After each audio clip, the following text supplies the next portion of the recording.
Sunrise ಶಿಕ್ಷಣ ಸಂಸ್ಥೆ ವತಿಯಿಂದ ತಾಲೂಕಿನ ಪಗಡ್ತಿನಿ, ಮಾಡಸಿರ್ವಾರ್, ಸುಕಾಲ್ಪೇಟ್ ಮತ್ತು ಮಸ್ಕಿ ತಾಲೂಕಿನ ಬಳಗಾನೂರು ಪ್ರೌಢಶಾಲೆಗಳಲ್ಲಿ ಪ್ರಯೋಗಾಲಯ ತಜ್ಞರ ದಿನಾಚರಣೆಯನ್ನು ಆಚರಿಸಲಾಯಿತು.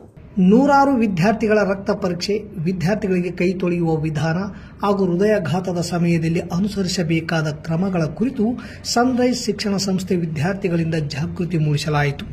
ಈ ವೇಳೆ ಪ್ರಯೋಗಾಲಯ ತಜ್ಞರ ದಿನಾಚರಣೆ ಕುರಿತು ಉಪನ್ಯಾಸಕ ಆಸುಪಾಸ ಮಾತನಾಡಿದರು.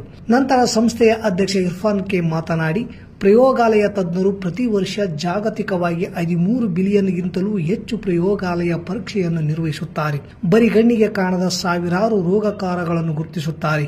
ಪ್ರಯೋಗಾಲಯ ತಜ್ಞರು ವೈದ್ಯಕೀಯ ಲೋಕಕ್ಕೆ ಅವರ ಕೊಡುಗೆ ಅನನ್ಯವಾಗಿದೆ ಎಂದರು. ಈ ಕಾರ್ಯಕ್ರಮದಲ್ಲಿ ಬಳಗನೂರು ಪ್ರೌಢಶಾಲೆಯ ಮುಖ್ಯೋಪಾಧ್ಯಾಯರಾದ ಮಹಾದೇವಮ್ಮ, ಆರೋಗ್ಯಾಧಿಕಾರಿ ಡಾಕ್ಟರ್ ದಾವಲ್ ಸಾಬ್ ಮತ್ತು ಶಿಕ್ಷಕರು, ಸನ್ರೈಸ್ ಪ್ಯಾರಾಮೆಡಿಕಲ್ ಕಾಲೇಜಿನ ಉಪನ್ಯಾಸಕರಾದ ಬಸವಲಿಂಗ, ಆಸಿಫ್, ರಾಜೇಶ್, ಮನೋಹರ್ ಬಡಿಗೇರ್, ನರ್ಸಿಂಗ್ ಪ್ಯಾರಾಮೆಡಿಕಲ್ ಕಾಲೇಜಿನ ವಿದ್ಯಾರ್ಥಿಗಳು ಹಾಗೂ ಬಳಗನೂರು ಸರ್ಕಾರಿ ಪ್ರೌಢಶಾಲೆಯ ವಿದ್ಯಾರ್ಥಿಗಳು ಉಪಸ್ಥಿತರಿದ್ದರು. ಪ್ರಯೋಗಾಲಯ ತಂತ್ರಜ್ಞರ ದಿನಾಚರಣೆ ಅಂಗವಾಗಿ ನಿಮಗೆಲ್ಲರಿಗೆ ಆರೋಗ್ಯ ಸುರಕ್ಷತೆ ಬಗ್ಗೆ ಮಾಹಿತಿ ನೀಡಲಿಕ್ಕೆ ಹಾಗೂ ರಕ್ತದ ಗುಂಪು ಪರೀಕ್ಷೆ ಮಾಡಲಿಕ್ಕೋಸ್ಕರ ಬಂದಿದ್ದೀವಿ. ಸೊ ಇದನ್ನು ಅವಕಾಶ ಮಾಡಿಕೊಡುವಂತ ನಿಮ್ಮ ಪ್ರಾಂಶುಪಾಲರಿಗೆ ಅಥವಾ ನಿಮ್ಮ ಮುಖ್ಯೋಪಾಧ್ಯಾಯರಿಗೆ ಧನ್ಯವಾದಗಳನ್ನು ತಿಳಿಸುತ್ತಾ, ಈ ಕಾರ್ಯಕ್ರಮದ ಉದ್ದೇಶ ಏನಪ್ಪಾ ಅಂತಂದ್ರೆ, ಸೊ ನೀವು ಯಾವ ತರ ಆರೋಗ್ಯದಲ್ಲಿ ಯಾವ ತರ ಸುರಕ್ಷತೆಯನ್ನು ಹೊಂದಿರಬೇಕು, ಸ್ಪೆಷಲಿ ಹೆಣ್ಮಕ್ಳಲ್ಲಿ ಮೆನ್ಸ್ಟ್ರುಯಲ್ ಪೀರಿಯಡ್ ಅಂತೆಲ್ಲ ಆಗುತ್ತೆ. ಸೊ ಅದು ಆ ಟೈಮಲ್ಲಿ ನೀವು ಯಾವ ತರ ಇರಬೇಕು, ಹ್ಯಾಂಡ್ ವಾಶಿಂಗ್.